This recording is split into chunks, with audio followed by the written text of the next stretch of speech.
सभी को राम राम, राधे राधे, जय श्री कृष्ण। आप सब कैसे हैं? मैं आशा करती हूँ आप सब स्वस्थ होंगे, मस्त होंगे, अपने अपने काम में व्यस्त होंगे। मेरा यूट्यूब चैनल पर आप सभी का स्वागत है। मैं बहुत ही सुंदर एक बन्ना बनी गीत सुनाने जा रही हूँ। आप लोग सुनिए और आनंद उठाइए। बन्नी बन गईली दुल्हनी यहाँ कैसे सपरी हो, बन्नी बन गईली दुल्हनी यहाँ कैसे सपरी, कैसे सपरी हो कैसे सपरी, कैसे सपरी हो कैसे सपरी, बन्नी बन गईली दुल्हनी यहाँ कैसे सपरी, बनी बन गईली दुल्हनी यहाँ कैसे सपरी। दादा रोवे दादी रोवे, रोवे सब परिवार, दादा रोवे दादी रोवे, रोवे सब परिवार हो, रोवे सब परिवार। घर में बैठ के बन्नी रोवे, बन्ना जोड़े हाथ, घर में बैठ के बन्नी रोवे, बन्ना जोड़े हाथ।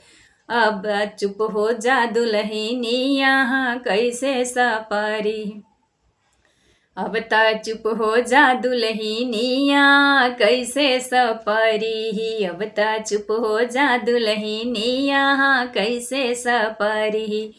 बन्नी बन गईली दुल्हनी यहाँ कैसे सपरी, बन्नी बन गईली दुल्हनी यहाँ कैसे सपरी।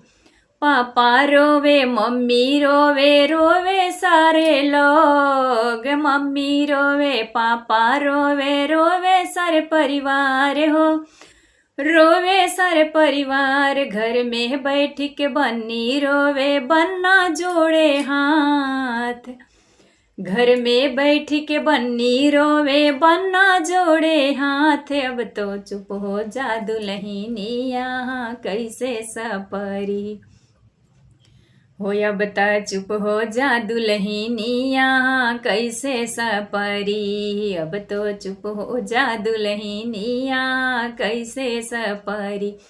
बन्नी बन गईली दुल्हनी यहाँ कैसे सपरी हो, बन्नी बन गईली दुल्हनी यहाँ कैसे सपरी, बन्नी बन गईली दुल्हनी यहाँ कैसे सपरी।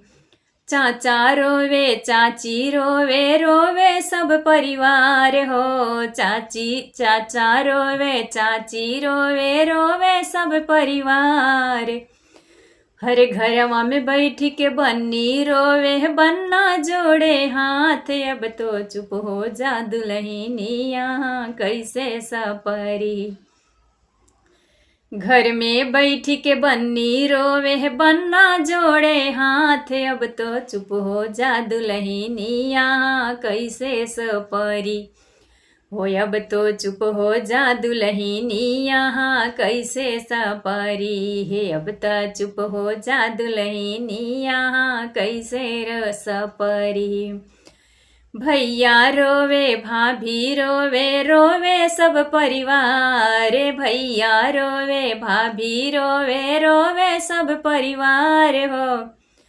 अरे घर में बैठ के बन्नी रोवे, बन्ना जोड़े हाथ, घर में बैठ के बन्नी रोवे, बन्ना जोड़े हाथ। अब तो चुप हो जा दुल्हनी यहाँ कैसे सपरी हो, अब त चुप हो जा दुल्हनी यहाँ कैसे सपरी है, अब तो चुप हो जा दुल्हनी यहाँ कैसे सपरी।